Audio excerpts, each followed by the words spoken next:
සුබ දවසක් ඔයාලා හැමදෙනෙක්ටම. ඉතින් අපි අද කතා කරන්න යන්නේ HTML වල බ්ලොක් සහ ඉන්ලයින් කියන එලිමන්ට් ගැන.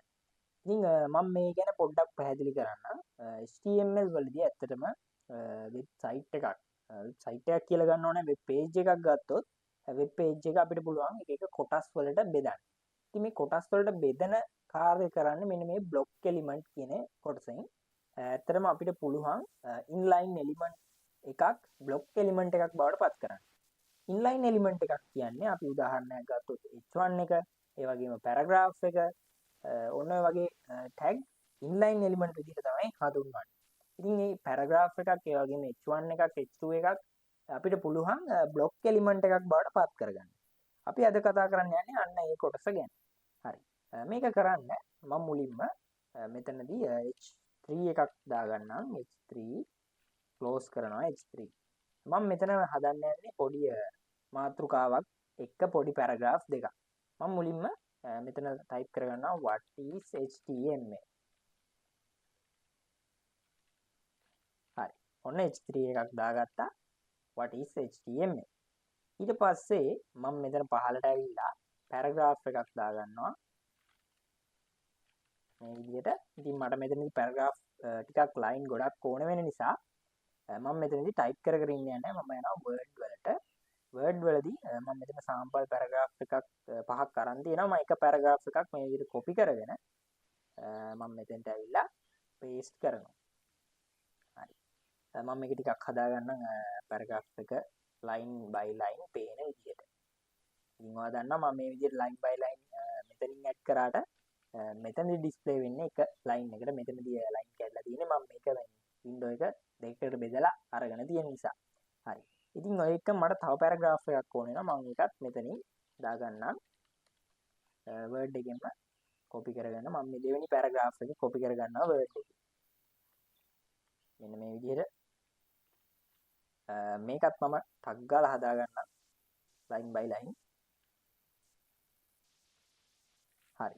ඔන්න ඔය විදිහට පැරග්‍රාෆ් දෙකක් එක්ක අපි මෙතන මාතෘකාවක් දැම්මා. ඉතින් මෙතන මේ මාතෘකාවේ තියෙන අන්තර්ගතය නෙමෙයි පහළ තින්නේ. ඒ කියන්නේ වැඩි හිතන්න එපා. මම මෙතන උදාහරණයක් වෙන්න ඕන නිසා තමයි මේ පැරග්‍රාෆ් දෙක ගත්තේ. හරි. දැන් මම කිව්වා h1 ඒ වගේම h tags අපි කතා කරා header tags. ඒ වගේම paragraph tags inline element කියලා. ඉතින් අපිට පුළුවන් block element එකක් බවට පත් කරගන්න මේ ඔක්කොම. ඒකට තියෙනවා tag එකක්. ඒ tag එක තමයි div tag එක. මම මේ විදිහට මෙතෙන්ට ඇවිල්ලා div කියලා ටයිප් කරගෙන මෙතන පැරග්‍රාෆ් එක අවසන් කරපු තැන යටින් close div කියලා ටයිප් කරගන්න. මේක තමයි බ්ලොක් එලිමන්ට් එක අපි දැන් හදාගත්තා. හැබැයි මෙතනදී මම මේක සේව් කරලා මෙතන රිෆ්‍රෙෂ් කරාට කිසිම අවුට්පුට් එකක් ලැබෙන්නේ නැහැ. ඒකට හේතුව අපි මේ ඩිවිෂන් එකක් මෙතන දැම්මා කියලා අපි මේක ඩිවිෂන් කියලා තමයි කියන්නේ. මෙතනදී ඒක අවුට්පුට් වෙන්නේ නැහැ. රයිට්. දැන් මේ ඔක්කොම මේ ඩිවිෂන් පටන් ගත්ත තැන ඉඳලා මේ ඩිවිෂන් එක ක්ලෝස් වෙන තැනට එනකන් බ්ලොක් එලිමන්ට් එකක් වෙලා තියෙනවා. ඒ කියන්නේ මේක එක බ්ලොක් එකක්. අපිට ඒක අඳුරගන්නේ කොහොමද? අපිට පුළුවන් සරලවම බෑග්ග්‍රවුන්ඩ් කලර් එකක් මේකට ඇඩ් කරන්න. ඉතින් ඔයාලට පුළුවන් මෙතන BG කලර් කියලා ගහලා මේ විදිහට කලර් එකක් දෙන්න blue කියලා. බලන්න මෙතනදී මේක ඩිස්ප්ලේ වෙනවද කියලා. මම කොච්චර රිෆ්‍රෙෂ් කරත් මෙතන කලර් එක blue වෙන්නේ නැහැ. ඒකට හේතුව මේ BG color කියන ඇට්‍රිබියුට් එක මේ ඩිවිෂන් එලිමන්ට් එකත් එක්ක වැඩ කරන්නේ නැහැ. ඉතින් අපිට සිද්ධ වෙනවා මෙතෙන්ට CSS ඇප්ලයි කරන්න. ඉතින් මම CSS කියන වාට තාම කියලා දීලා නැහැනේ. ඉතින් මම මෙතනදී inline CSS ගැන පොඩි හැඳින්වීමක් කරන්නම්. හැඳින්වීමක් කියන්නේ ඇත්තටම මම මෙතනදී inline CSS එකක් මේකට ඇඩ් කරනවා. ඔයා worry වෙන්න එපා. ඔයාට ඒක මම CSS lesson series එක පටන් ගත්තට පස්සේ මුල ඉඳලම CSS උගන්වනවා. right. මම මේ විදිහට style කියන tag එක type කරගෙන සමානයි මේ විදිහට උඩු කොමා දෙකක් ඇතුලේ මේකත් attribute එකක්ම තමයි. මම දෙනවා background colon එකක් එක්ක කලර් එකක් අපිට දෙන්න පුළුවන්. මම දෙනවා blue කියලා. ඊට පස්සේ semicolon එක දාන්න. right. දැන් බලන්න මොකද්ද වෙන්නේ කියලා. අපි දාපු block element එකට මෙන්න මේ විදිහේ කලර් එකක් ඇඩ් වුණා. මෙතනදී දැන් ඔයාලට තේරෙනවා අපි block element එක අපි හදාගත්ත block element එක මෙන්න මේ විදිහට බලා ගන්න පුළුවන්. මේ paragraph දෙක සහ මෙන්න මේ header එක.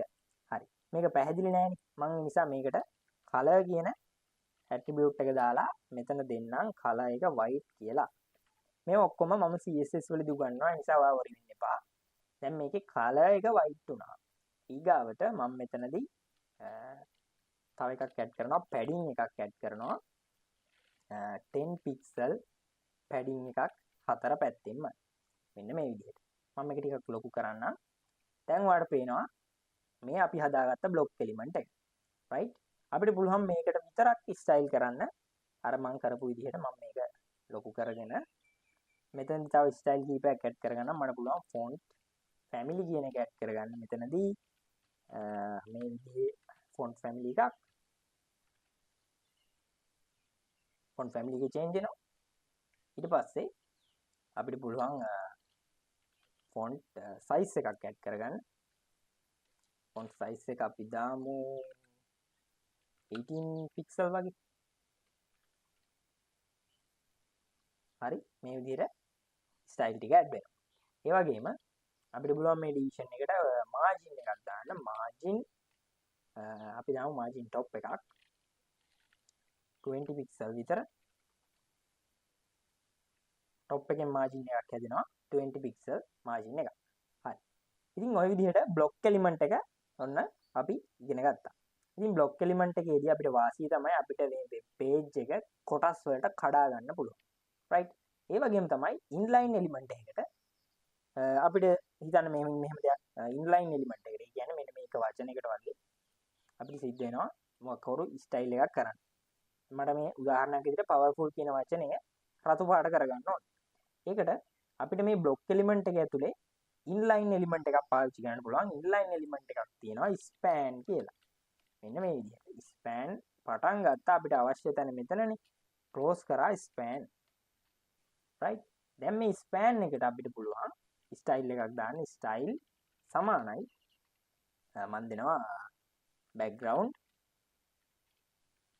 red කියලා. දැන් බලන්න මොකද වෙන්නේ කියලා. මෙන්න මේ powerful කියන වචනේ විතරක් red වෙනවා. අපි දෙමු තව මෙතන border එකක්. border අපි දෙමු 5 pixel solid with black. මේ විදිහට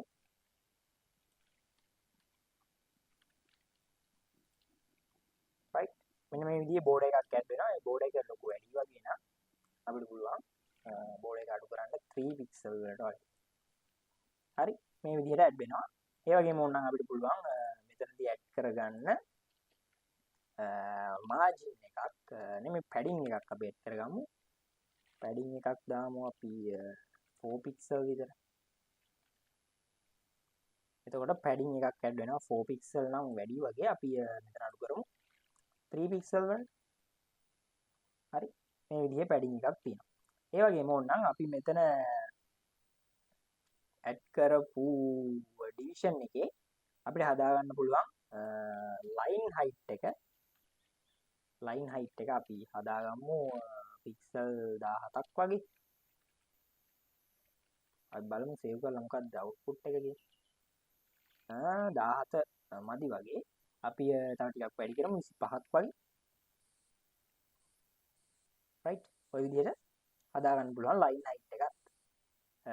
තව දෙයක් අපිට ඕන ඇඩ් කරන්න පුළුවන් මෙන්න මේ 3 එක යටින් HR එකක් දාමු අපි. horizontal rule එකක් අපි දෙමු color එකක්. color සමානයි අපි දෙමු black කියලා. black වෙනකොට අපි දෙමු white කියලා. මොකද color එක blue නිසා. ඊළඟට අපි width එකක් දෙමු. width එක සමානයි 125ක් වගේ. ඊළඟට align එක අපි දෙමු left. right අපි බලමු කොහොමද තත්ත්වය කියලා. right මේ විදිහේ පොඩි horizontal rule එකකුත් ඇඩ් වෙලා තියෙනවා මේක යටින්. ඉතින් ওই විදිහට inline element එක සහ block element එක සරල උදාහරණයකින් හඳුන්වලා දුන්නා. ඉතින් මේක try කරලා බලන්න. මෙතනදී අපි පාවිච්චි කරමු මෙන්න මේ CSS inline CSS. මේකට කියන අපි inline CSS කියලා. ඔයා worry වෙන්න එපා. මම අනිවාර්යෙන්ම මේ CSS lesson එක පටන් ගත්තට පස්සේ මේ inline CSS ගැන ඔයාට මුල ඉඳලා ඉන්ලයින් අපි කියනවා CSS වර්ග තුනක් තියෙනවා ඉන්ලයින් ඉන්ටර්නල් එක්ස්ටර්නල් මේ CSS ඔක්කොම මම ඔයාලට මුලින්ද ළඟට ඉවර කරනවා. ඒ නිසා මම මෙතනදී අර උදාහරණයක් වෙන්න ඕන නිසා නැත්තම් මෙතනදී අපි බැලුවා මෙතන මේ ඩිවිෂන් එකට BG කලයක වැඩ කරන්නේ නැහැ. ඒ නිසා අපිට සිද්ධ වෙනවා මේ ස්ටයිල් එක දාන්න. ඒ නිසා මම අර බ්ලොක් එක පෙන්වන්න තමයි මේ විදිහේ බෑග්ග්‍රවුන්ඩ් කලර් එකක් දාගන්න මෙතනදී යූස් කරේ ස්ටයිල් කියන එක. ඉතින් මේ එක්සර්සයිස් එක අනිවාර්යෙන්ම මගෙත් එක්ක try කරලා බලන්න. මේක ගොඩක් වැදගත්. ඇත්තටම ඔයා වෙබ්සයිට් එකක් හදනවා නම් අපිට එලිමන්ට් බ්ලොක් කඩා ගන්න ඕනේ. ඒකට මෙන්න මේ div කියන එක ඇත්තටම අපිට ගොඩක් වටින දෙයක්. ඉතින් අපි අද කතා කරපු දේවල් ගැන බලමු. අපි බ්ලොක් එලිමන්ට් එකක් ගැන කතා කරා div. ඒ වගේම ඉන්ලයින් එලිමන්ට් ගැන කතා කරා මේ span කියන එලිමන්ට් එක. ඉතින් අපි සාමාන්‍යයෙන් භාවිත කරන මේ paragraph සහ header tags උත් ඉන්ලයින් එලිමන්ට් අපිට මේ ඔක්කොම බ්ලොක් එලිමන්ට් එකක් බවට පත් කරගන්න පුළුවන් මෙන්න මේ ඩිවිෂන් කියන බ්ලොක් එලිමන්ට් එක හරහා. ඒ වගේම ඉන්ලයින් එලිමන්ට් එකක් ගැන තව කතා කරා span කියලා.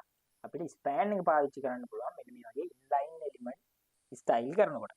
හරි. එහෙනම් අපි ඊළඟ ලෙසන් එකේ ඉක්මනටම හම්බෙමු.